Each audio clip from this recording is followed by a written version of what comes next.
Red Light, Green Light. Game ini adalah permainan pertama sekaligus paling ikonik dalam serial Squid Game. Di balik ketegangannya, permainan ini memiliki akar budaya yang kuat dan fakta-fakta menarik yang mungkin kamu belum tahu.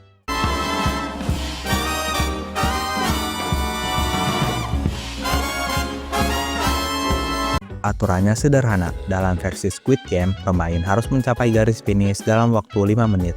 Pemain boleh bergerak maju saat boneka raksasa memunggungi peserta dan mengucapkan kalimat khasnya, yaitu green light. Sebaliknya, pemain harus berhenti saat boneka menoleh. Jika sensor mata boneka mendeteksi gerakan sekecil apapun, pemain akan langsung dieliminasi atau dibunuh. Di Korea Selatan, permainan ini disebut dengan nama bunga nasional mereka, yaitu bunga Sharon. Kalimat yang diucapkan boneka adalah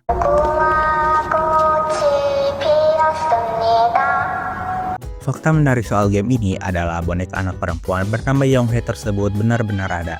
Sebelum viral karena film, boneka ini merupakan pajangan di sebuah museum kereta api di Jincheon, Korea Selatan.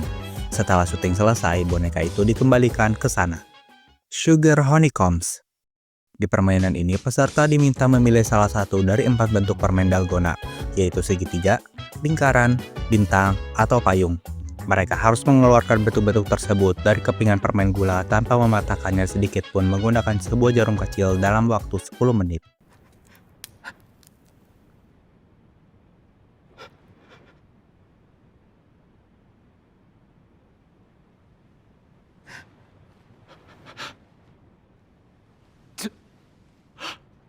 한 번만 제발 한 번만 더.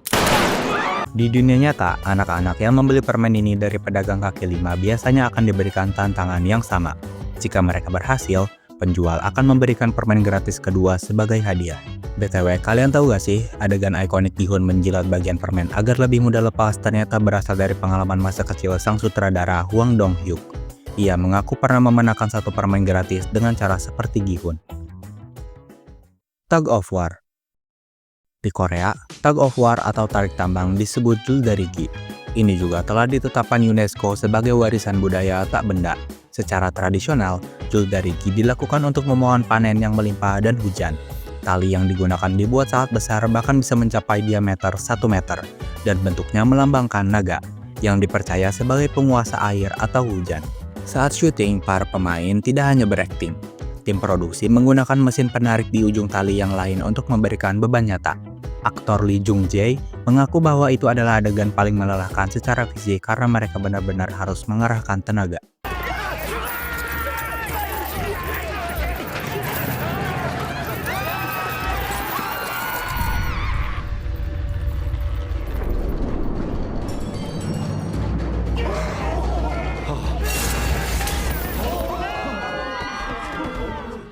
Marble.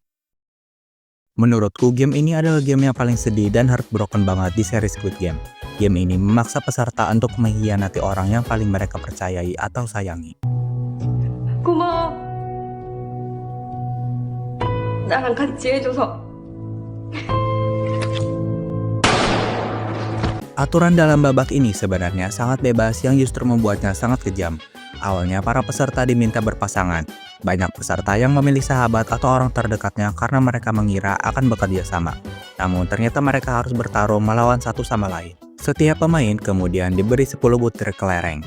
Pemenangnya adalah orang yang berhasil mendapatkan seluruh kelereng milik lawannya dalam waktu 30 menit. Yang maksudku fleksibel di sini adalah pemain diizinkan memilih jenis permainan kelereng apapun yang mereka sepakati. Tetapi kekerasan tidak diperbolehkan di sini. Kalian inget gak pas kakek Oh Il-nap berkata ganbu kepada Gi-hun?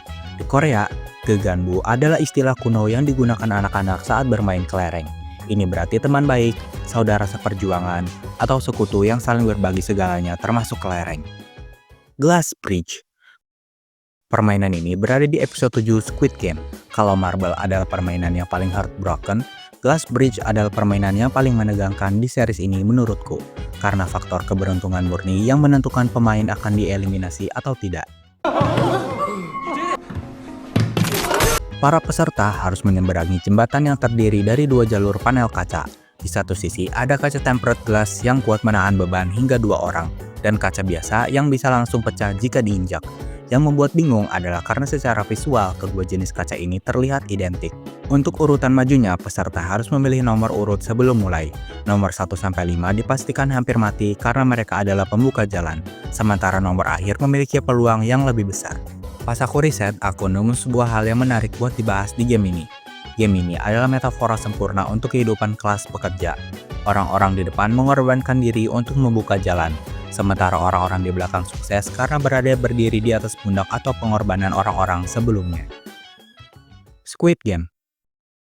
Squid Game atau Ojingyo Nori adalah puncak dari seluruh kompetisi sekaligus babak final yang menentukan siapa yang berhak membawa pulang hadiah miliaran won.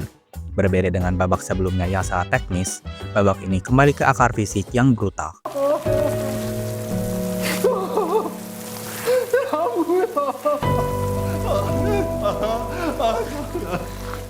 Di dunia nyata, permainan ini sangat populer di Korea Selatan pada tahun 1970 hingga 1980-an.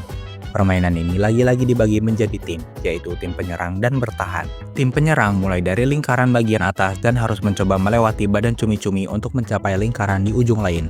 Awalnya, penyerang hanya boleh melompat dengan satu kaki. Mereka baru boleh menggunakan dua kaki jika berhasil melewati leher cumi-cumi. Sedangkan tim bertahan harus menghalangi penyerang dan mencoba mendorong mereka keluar dari garis lapangan. Tim penyerang menang jika berhasil menginjak area kecil di kepala cumi-cumi dengan kaki mereka, dan tim bertahan akan menang jika berhasil mengusir semua penyerang keluar garis. Di babak final antara Gi-hun dan Sang-woo, aturan tradisional tersebut berubah menjadi pertarungan hidup dan mati. Para frontman mengizinkan penggunaan pisau yang mereka dapat dari jamuan malam terakhir. Sutradara Hwang Dong-hyuk memilih permainan ini sebagai babak final karena ini adalah permainan masa kecilnya yang paling menguras fisik dan agresif. Ia ingin menunjukkan bahwa dunia dewasa yang kompetitif seringkali mengubah kita kembali menjadi anak-anak yang berkelahi demi sesuatu yang kita anggap berharga, namun dengan cara yang lebih mematikan. Ada teori gelap di Korea Selatan yang menghubungkan kekejaman Squid Game dengan peristiwa kelam nyata di Brothers Home pada tahun 1970-an. Di sana, para tunawisma dan anak jalanan dikurung dan dipaksa bekerja, mirip dengan bagaimana peserta Squid Game diisolasi dari dunia luar.